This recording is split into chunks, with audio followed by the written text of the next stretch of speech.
15. My name's Philip DeFranco, and let's talk. The first thing I want to talk about today are social campaigns for charity and awareness. Every now and then, something comes along like the ALS Ice Bucket Challenge, the Twizzler Challenge for Autism. But the most recent one, which I promise I was not the person that started this, even though you might think so, is hashtag Hold a Coke with Your Boobs Challenge. The goal being to raise awareness for breast cancer. I saw this a while ago and I was like, nah, that's not gonna catch on, but then it did. I think because everyone loves boobs. It's now blown up in Russia, France, the United States, and it involves all different sizes of Coke bottles, you perverts. Tall, classic, how the hell did you actually hold those up? And now men have even joined in. And while it would be easy for me to make fun of it, I mean, I'm talking about it and it also is now leaving the thought of breast cancer in your mind. So I guess it's actually getting the job done. And in fact, if anything, I'm a little bit jealous because there's no like fun, sexy way to raise awareness about like ball and colon cancer. Like what are you gonna do, the Mentos Butthole Challenge? The closest thing we have to that is Movember, and that's dudes with mustaches and beards. It's an awesome foundation idea, but even they know they need to keep it as not about the thing they're trying to raise awareness for. And then we have another edition of Dick Move News. Last week, one of the biggest tech stories was if you sent this string of text to someone that had an iPhone, it would turn their stuff off. You then have to go to your computer, go to iMessages, reply to that person, and that would fix the problem. But today, there is a new bug that has not hit Apple, but Skype. Reportedly from the Skype forums and VentureBeat, if you message someone this simple string of characters, it will crash Skype whether you're on iOS, Android, or Windows. And while Skype says they are now aware of the problem and they're working to find a solution, the only solution for you if someone does this to you is to do a complete uninstall and reinstall of the program. So the main point, once again, is you are about to find out which of your friends is a huge dick. Then for a moment, I want to share the failed prom proposal that's been going everywhere today. It actually happened around April 10th, and there's a New Jersey teenager by the name of Patrick Smith, and he decides, I'm gonna ask this girl out to prom in front of around, what, 2,000 people? Yeah, that sounds great. Sometimes these things blow up on the internet. Let's do this thing. And Patrick was right because it did blow up on the internet, but because this happened. Is there any way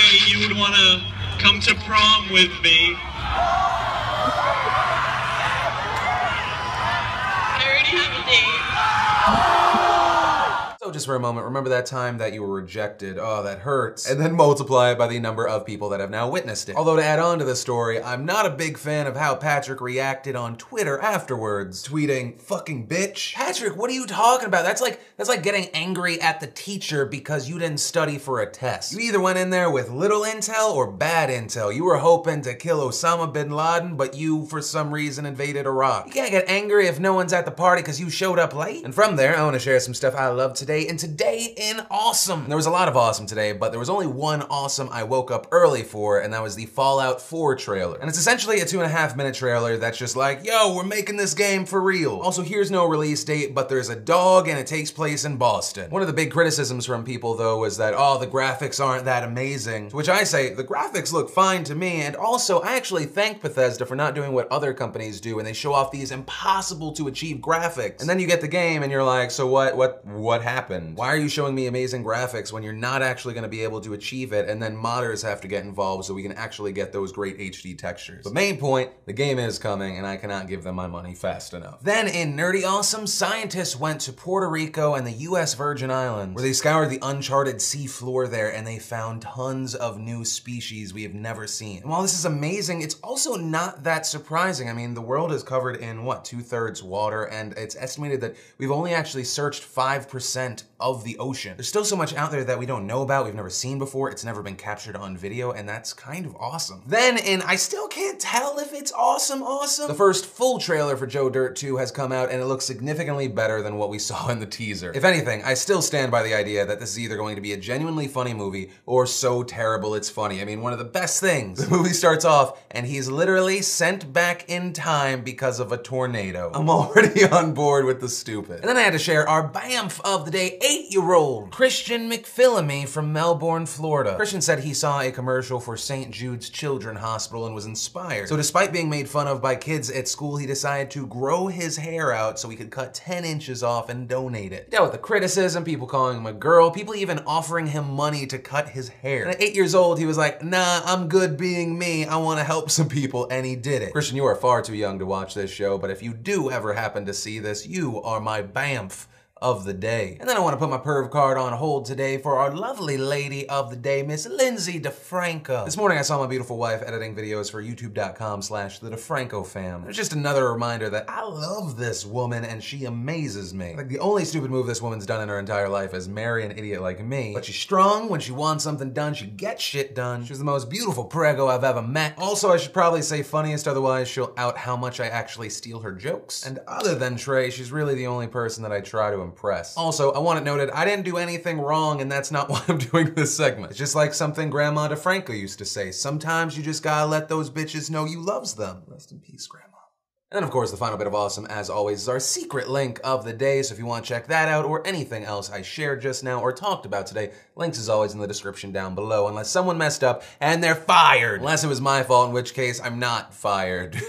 And then I want to talk about a man who claims he was harassed at the Atlanta International Airport, to which my response was typical. But it turns out I was wrong because this man, unlike myself, carried an AR-15 to the airport while dropping off his daughter for her flight. Now, if you're wondering if it's legal to do that in Georgia, in fact it is, yes. As long as he doesn't try to go through TSA-controlled zones, he's good, he's within the law. The man with the AR-15, Jim Cooley, said he was stopped several times by Atlanta police. Jim's one of those guys that open carries and he always films when he's stopped. While at the airport, he said he was stopped several times. He asked if he was being detained. They said no, but they did also follow him and take pictures of him. But personally, I would be more bothered if the police did not take notice of this man. I'm a supporter of a right to bear arms. I think it's important for me to be able to keep my family safe at home. If like 3 people kick in the door, they have knives or guns. I feel like this hurts the point you're trying to make. If anything, you're just arming the anti-gun people with fantastic PR. And you act like the police are being irrational and harassing you because they're looking into someone that's doing something that, I don't know, the odds are like 1 in 10 million of doing, carrying an AR-15 into an airport. I mean, without a doubt, one of the next big terrible things to happen in the United States will be someone with a weapon similar to this or worse on a holiday weekend walking into an airport, walking into a mall. Then there was the news that black market butt injections have claimed another life. Kelly Mayhew, a 34-year-old Maryland woman, died after getting a butt injection from a makeshift medical clinic, which, okay, makeshift medical anything outside of a war or natural disaster, bad idea. Reportedly, she was referred to the sketchy doctor from a friend. She had previously gotten 5 shots of silicone into her butt. But reportedly, after she got this latest injection, she wasn't able to breathe for some reason. She collapsed. Paramedics couldn't do a thing. She died. And come on, it's not even like you need a surgery that's outlawed in the United States. You have to go like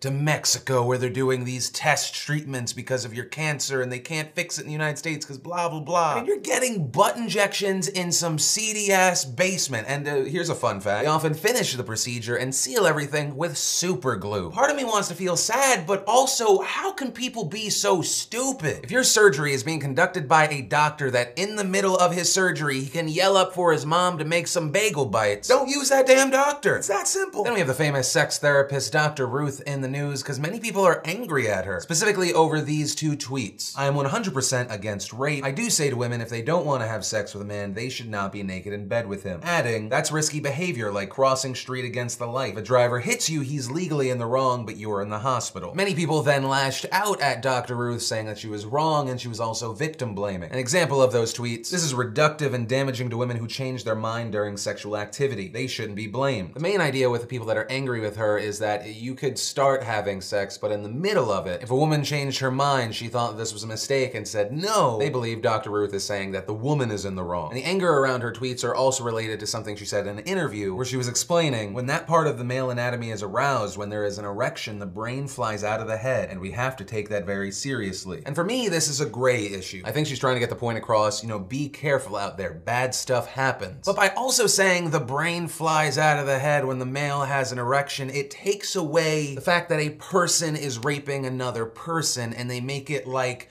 Bruce Banner. Well, you were hanging out with Bruce, you know he can sometimes turn into the Hulk. It's not him doing it, his brain's not even there. It's the Hulk doing it. Essentially saying men are slaves to their sexual desire the same way Bruce Banner is a slave to rage. And that's actually where I'm gonna end today's show. And remember, today I'm gonna give a $100 Amazon gift card to one random person in the comments down below. Just a little thank you. But of course, as always, my name's Philip DeFranco. You've just been filled in. I love your faces and I'll see you tomorrow. But why would he act like my boyfriend if he wasn't my boyfriend? Because they were paying him. Yes. Look, you're on a plane! The most serious baby pilot you'll ever see.